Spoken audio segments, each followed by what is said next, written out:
Title ఏంటి sir? చాలా razor. Razor. Razor ఇది క్యారెక్టర్ పేరు అమ్మా. అది క్యారెక్టర్ పేరు క్యారెక్టర్ పేరు అది. అదేం పేరే బాబు, రేజర్ ఏంటే బాబు, గడ్డం గీసుకునే రేజర్లా. ఇది గడ్డం గీసే రేజర్ కదా, ఇది గొంతులు కోసే రేజర్ ఇది. సో యాక్చువల్గా అది ఒక సైంటిఫిక్ ప్రిన్సిపల్ మీద పెట్టానమ్మా పేరు. అది ఏంటంటే సోనారిక్ వాల్యూ అని ఒకటి ఉంటుంది. అంటే ఒక అక్షరానికి దాన్ని చెప్పినప్పుడు దాని వెయిటేజ్, దాని పవరు, ఇది ఒక సైన్స్. అది స్టడీ చేసేది ఒక సైన్స్ అనమాట. వవెల్స్కి ఎక్కువ సోనారిక్ వాల్యూ ఉంటుంది, AEIOU. తర్వాత ఇంకొన్ని అక్షరాలు ఉన్నాయి, వాటికి కూడా సోనారిక్ వాల్యూ ఎక్కువ ఉంటుంది. సో మ్యాక్సిమం ఏ కాంబినేషన్లో సోనారిక్ వాల్యూ ఎక్కువ ఉంటుందని స్టడీ చేస్తే ఆర్ అనే అక్షరం, ఓ అనే అక్షరం ఉన్న పేర్లకి ఆర్ వర్డ్స్కి సోనారిక్ వాల్యూ ఎక్కువ, పవర్ ఎక్కువ ఉంటుంది, వెయిటేజ్ ఎక్కువ ఉంటుంది, రీకాల్ వాల్యూ ఎక్కువ ఉంటుంది అని చెప్పి ఒక స్టడీ ఉంది. ఓకే, సరే ఆర్ అండ్ ఓ ఎలా ఇన్కార్పొరేట్ చేస్తామని చెప్పేసి నేను స్టడీ చేశాను. ఏమేమి పేర్లు ఉన్నాయంటే చాలా గొప్ప పేర్లు ఉన్నాయి. నీకు ఫస్ట్ పేరు నీకు చెప్తాను. Ramoji Rao, RO. Rama Rao, RO. Rocky, RO. Rambo, RO. ఇలా చాలా పేర్లు, చాలా top. Ronald Reagan, American president, RO. ఇలా చాలా పేర్లు. రోనాల్డ్ మెక్డానల్డ్ చూడు ఎంత ఫేమస్ వరల్డ్. సో అలా చాలా పేర్లు ఆర్ అండ్ ఓ ఉన్న పేర్లు బాగా పాపులర్ అయ్యి చాలా రోజులు జనానికి గుర్తుంటాయని అనుకుని, సరే ఏం పేరు దొరుకుతుందని చూస్తే రేజర్ అనే పేరు నాకు నచ్చింది అనమాట. సో అందుకని ఆ పేరు ఫిక్స్ చేశాను. యాక్చువల్గా మీకు ఆ మీద ఎక్కువ ప్రేమ ఉంటుంది అంటారు, అలాగేం లేదు బ్రదర్. అదేదో బై కోఇన్సిడెంటల్గా చాలా సినిమాలకు జరిగింది, కానీ ఫస్ట్ ఆ మీదే స్టార్ట్ అవుతుంది.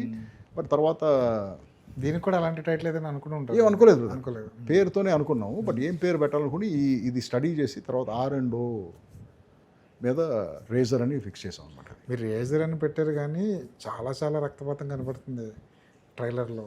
రక్తం అసలు కొన్ని షాట్లు చూస్తుంటే భయం వేస్తుంది. అంటే ఏముంది బ్రదర్, నాకు అదే అందరూ అదే అంటున్నారు. కానీ బట్ చాలా యాక్షన్ సినిమా ట్రైలర్, సోకాల్డ్ పెద్ద హీరోస్, దాంట్లో కూడా చాలా ఫైట్లు ఉంటాయి కదా.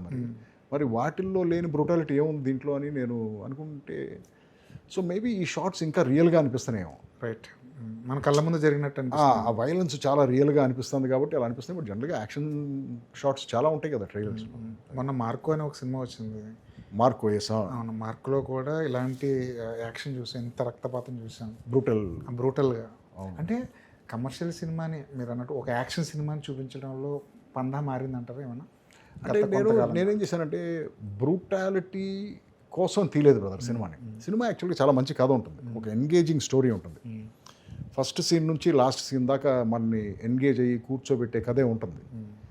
దాంట్లో వైలెన్స్, బట్ వైలెన్స్ ఏం చేసామంటే స్టాండర్డ్ సినిమాల్లో కొట్టగానే కింద బౌన్స్ అయ్యి పైన తగిలి మళ్ళీ వెనక్కి వెళ్ళి అవతల పడి ఇలాంటి ఫైట్లు తీయకుండా ఫైట్ అనేది చాలా రియలిస్టిక్గా ఉండాలి.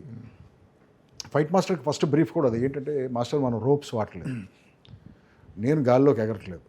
ఎందుకంటే నేను 6'4" ఉంటాను. నేను గాలిలోకి ఎగిరి తనాలంటే అవతల 9 అడుగులు ఉండాలి. అలాంటి వాళ్ళు లేరు మనుషులు ఏంటి. సో గాలిలోకి ఎగరటాలు లేవు.